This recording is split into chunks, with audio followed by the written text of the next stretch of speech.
안녕하세요. 리뷰의 마음산책입니다. 오늘은 딸에게 보내는 심리학 편지라는 책을 이어서 좀 읽어드리려고 합니다. 딸에게 보내는 심리학 편지라는 이 책은 한성희 정신분석 전문의께서 지으셨고요. 그리고 갤리온 출판사에서 제작한 책입니다.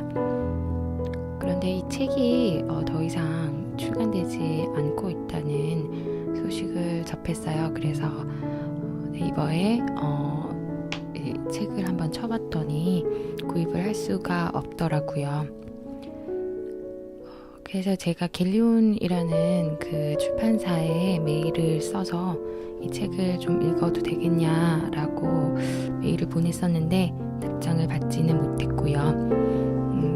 여러분들께서 만약에 이 책을 좀 더 내용을 알고 싶으시고 읽고 싶으신 분들은 아마 알라딘 서점이나 이런 데서 구하실 수도 있을 것 같아요.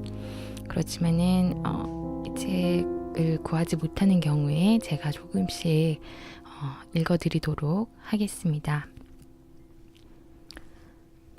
사실 작가분께서 열심히 써놓으시고 또 출판사에서 예쁘게 그림과 이런 디자인들 모두 이렇게 잘 만들어 놓으신 건데 제가 이렇게 낭독을 함으로써 조금 피해가 되거나 저작권에 좀 손해가 온다 라고 한다면 이 영상을 바로 지우도록 하겠습니다. 그러면 오늘 읽을 챕터는 울고 싶으면 울어라. 눈물샘이 다 마를 때까지 이 부분을 읽어드리도록 하겠습니다. 딸아, 살면서 우리는 얼마만큼의 눈물을 흘릴까? 어쩌면 웃음의 양보다 눈물의 양이 더 많을지도 모른다. 무엇보다 울음은 인간이 사용하는 최초의 언어다. 누구든 태어나는 순간 으앙하고 울음을 터뜨리며 출생신고를 하니까. 너도 태어날 때 많이 울었겠지? 세상에 나오는 순간 너의 울음을 듣고 싶었으나 정작 나는 그럴 수가 없었다. 언제나 자연의 방식을 따르고 싶었던 나에게 너는 자연분만의 기회를 허용하지 않았다. 너는 뭐가 그리 두려운지 세상 밖으로 나오려고 하지 않았고 나는 결국 진통을 거듭한 끝에 제왕절개를 할 수밖에 없었으니까. 그런데 정신분석학자 오토 랑크가 말하더구나. 엄마의 자궁을 떠나 세상 밖으로 나오는 일은 모든 태아에게 근원적 불안을 유발하는 상실이라고. 그래서 태어나는 아이들이 모두 우는 거라고. 뿐만 아니다. 갓난아이는 배가 고파도 울고 졸려도 울고 안아달라고 칭얼댈 때도 운다. 아이에게 울음은 희노애락을 담은 사전 그 자체인 것이다. 그런데 우리는 옹알이를 지나 쥔화된 언어를 사용하면서는 정작 필요한 울음마저 경계하게 된다. 어른들은 아이들에게 울면 호랑이가 잡아간다고 겁을 주고 울면 바보라고 놀리며 남자는 죽을 때까지 딱 3번만 우는 거야 라고 협박한다. 울음이나 분노 같은 부정적인 감정을 자제할 수 있어야 비로소 어른이 된다고 가르치는 것이다. 그래서 우리는 자랄수록 눈물에 인색해진다. 불안한 30살, 청춘은 말한다. 웃고 있는데 슬프다고. 작년에 만난 환자 중에 미니 씨가 있었는데 그녀는 평소 외로워도 슬퍼도 울지 않는 캔디로 살다가 진료실만 오면 티슈 한 통을 다 비우곤 했다. 파견직으로 일하는 그녀는 곧 30인데도 정규직이 아니라는 자괴감에 최근 파혼까지 겪으면서 슬픔에 젖은 낙엽이 되고 말았다. 선생님, 줄곧 결혼이 목표였는데 파혼이라뇨 하며 운을 뗀 그녀는 제 인생은 파예요. 파견직의 파, 파혼의 파니까요. 재밌죠? 라며 자조적인 웃음을 지어 보였다. 그러더니 갑자기 어깨를 들썩거리며 울기 시작했다.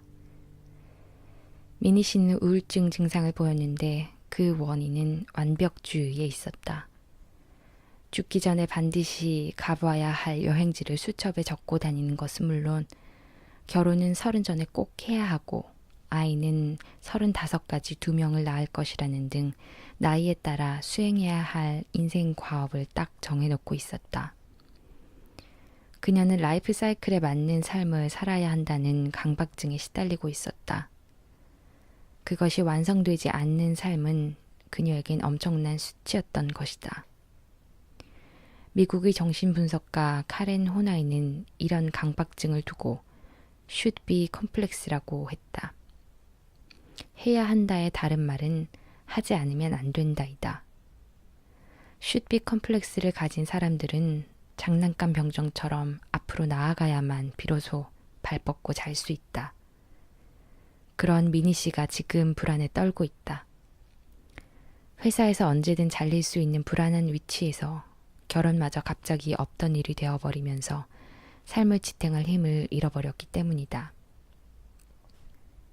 나도 30의 강을 건너봤기에 미니 씨의 우울증에 공감할 수 있었다. 그러나 그때 내게는 손가락을 꼭 쥐고 놓아주지 않던 어린 네가 있었다. 아직 2살밖에 안 된 아기지만 소나기 힘이 얼마나 세던지 그때 나를 꽉 붙들어준 너의 손 덕분에 나는 크게 흔들리지 않고 30살을 건너올 수 있었다. 그때 만약 네가 없었다면 어땠을까? 생각만 해도 아찔하다. 그러나 미니 씨는 혼자서 그 강을 건너야 하니 얼마나 막막하겠니? 미니 씨를 보며 문득 든 생각. 너에게 30은 과연 어땠을까? 우리나라 청춘에게 30살이란 지금까지 누렸던 특혜를 박탈당함과 동시에 지금까지 해놓은 게 무엇이냐라는 식의 숙제검사를 요구받는 시기가 아닐까 싶다. 시인 신현님은 30살을 앞두고 일기에 이렇게 썼다고 한다. 곧 30. 나의 20대는 좌절과 헤매므로만 끝난 건가. 뭐 하나 해놓은 것도 없이 세월만 가니 하루하루 사약을 마시는 심정이다. 얼마나 마음이 끔찍했으면 사약을 마시는 기분이라고 표현했을지 충분히 이해가 가는 대목이다. 그런데 미니 씨는 파혼을 했을 때도 자기가 힘든 것보다 부모님이 상처받고 걱정할까봐 울지 못했다고 한다. 외로워도 슬퍼도 울 수 없었던 그녀는 내 앞에서 참 많이 울었다. 차가운 바닥에 붙어 떨어질 기미가 보이지 않는 낙엽 같던 그녀는 그렇게 한참을 울고 나서야 비로소 일어나 젖은 몸을 말리기 시작했다. 그동안 자신에게 조금만 덜 가혹했더라면, 울고 싶을 때는 좀 더 울어도 된다고 스스로를 다독였다면, 그처럼 한꺼번에 긴 시간 동안 엉엉 울 일은 없었을 텐데 참으로 안타까웠다. 어린 시절 말고 이렇게 울어본 적이 없는데 가끔은 제 자신을 위해 울어야겠어요.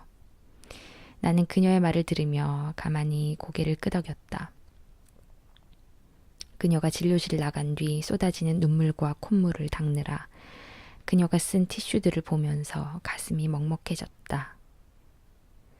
시원하게 울 수조차 없었던 사람이 어디 미니 씨 뿐이겠는가. 그래서 불안한 30살 청춘은 말한다.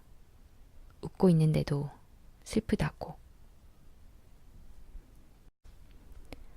눈물은 내면의 아이가 아프다고 보내는 신호다. 눈물은 내면의 아이가 아프다고 보내는 신호다. 기쁠 때도 울지만 슬플 때 더 많은 눈물이 나는 것은 상실감에서 오는 아픔 때문이다. 애도는 상실에 대한 심리적 반응으로 병적인 슬픔과는 다른 정상적인 슬픔이다. 그리고 애도 과정이란 상실된 대상을 찾으려고 하는 노력이다.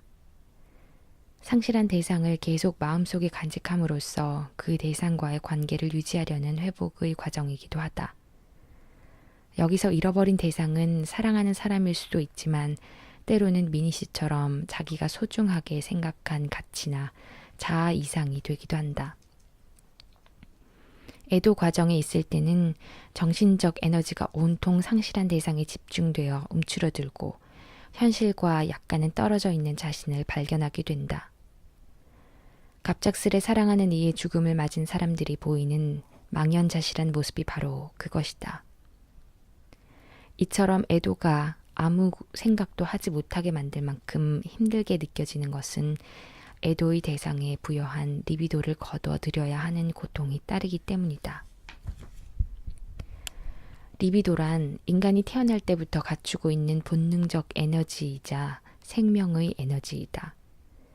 강력한 생명 에너지가 내부로 향하느냐, 외부 대상으로 향하느냐에 따라 자아 리비도와 대상 리비도로 구분이 된다. 가령 리비도를 쉽게 생각하면 이런 것이다. 나한테 너밖에 없어. 이 프로젝트가 잘 되면 정규직으로 전환될지도 몰라. 올해는 꼭 엄마랑 온천이라도 다녀와야지 등 그 대상에게 투입한 소망이자 강력한 몰입을 말한다. 이것을 철회하는 일은 맨정신으로는 할 수 없으며 시간이 오래 걸릴 수밖에 없다. 이때 흘리는 눈물을 우리는 받아주어야 한다. 상실에 따른 애도의 눈물은 기꺼이 흘려야 할 눈물인 것이다. 만약 이러한 애도 과정을 생략하면 어떻게 될까? 프로이트는 애도를 충분히 하지 않으면 우울증이 발생한다고 했다. 흔히 우울증을 마음의 감기라고 하는데 자아의 감기라고도 말하고 싶다. 감기에 걸린 자아는 온통 자신을 깎아내리는 일에만 열중한다. 슬픔에 빠진 자신을 위로하기는커녕 자책과 죄책감으로 자신을 갉아먹는다. 자기 인생을 두고 파하라며 자조적인 농담을 하는 미니 씨도 우울증이었다. 다행히 그녀는 뒤늦게나마 애도의 과정을 통과함으로써 우울에서 벗어날 수 있었다. 누군가 자신의 마음을 알아주고 위로해 주었던 기억이 없는 미니 씨는 늘 감정 표현에 서툴렀다. 그녀에게 감정이란 무시하거나 외면해야 할 성질의 것이었다. 과업을 완수하듯 기능 위주의 삶을 살아온 그녀의 울음은 이제는 제발 아픈 자신을 봐달라는 내면의 신호였다. 돌이켜 생각하면 미니 씨는 30대로 떠나기 전 평범했지만 치열하게 산 20대를 애도하기 위해 넋놓고 온 것이 아닐까 하는 생각이 든다. 30살에게 권한다. 그녀는 눈물을 흘리면서 비로소 마음속의 상실감과 그에 따른 분노, 무능감과 자책까지 자신의 숨은 감정을 살피고 들여다보게 되었다. 파오는 그녀의 삶에 큰 상처를 남겼다. 하지만 그 상처는 오랫동안 외면했던 내면의 자신을 마주하는 계기를 마련해 주었다. 덕분에 그녀는 상처를 보듬고 지나온 날들을 잘 떠나보낼 수 있었다. 그러니 30살이 되면 지금까지 살아온 인생을 돌아보며 무엇을 얼마나 이루었는가에 대해서만 셈하지 말고 그 시간을 잘 견뎌낸 자신을 위로하고 애도하는 시간을 가져보는 건 어떨까? 그 과정에서 눈물이 나면 기꺼이 울 일이다. 눈물에 인색한 사람은 자신에게도 인색해질 수밖에 없기 때문이다. 내게도 애도의 눈물을 흘려야 하는 날들이 있다. 그때마다 나는 파울로 코엘료가 쓴 흐르는 강물처럼에 나오는 구절을 떠올린다. 언제나 강한 척 할 필요는 없고 시종일관 모든 것이 잘 돌아가고 있음을 증명할 필요도 없다. 다른 이들이 뭐라고 하건 신경 쓰지 않으면 그뿐. 필요하면 울어라. 눈물샘이 다 마를 때까지. 내가 걱정할까봐 더 씩씩한 척하는 따라 울고 싶을 때는 그냥 울어버렸으면 좋겠다. 그래야 마음껏 울고 난 뒤에 시원한 마음과 가벼운 발걸음으로 다시 무언가를 할 힘을 얻을 수 있을 테니까 말이다. 오늘은 여기까지 읽어드릴게요. 내용 잘 들으셨는지 모르겠어요. 저도 책을 읽으면서 조금 코끝이 찡해지는 순간들이 있었어요. 30살, 여기선 30살이 된 딸들에게 엄마가 해주는 말들이 나왔는데요. 30대를 보내는 딸들, 모든 사람들에게 위로가 되었으면 좋겠습니다. 그러면 오늘은 여기까지입니다. 들어주셔서 감사합니다.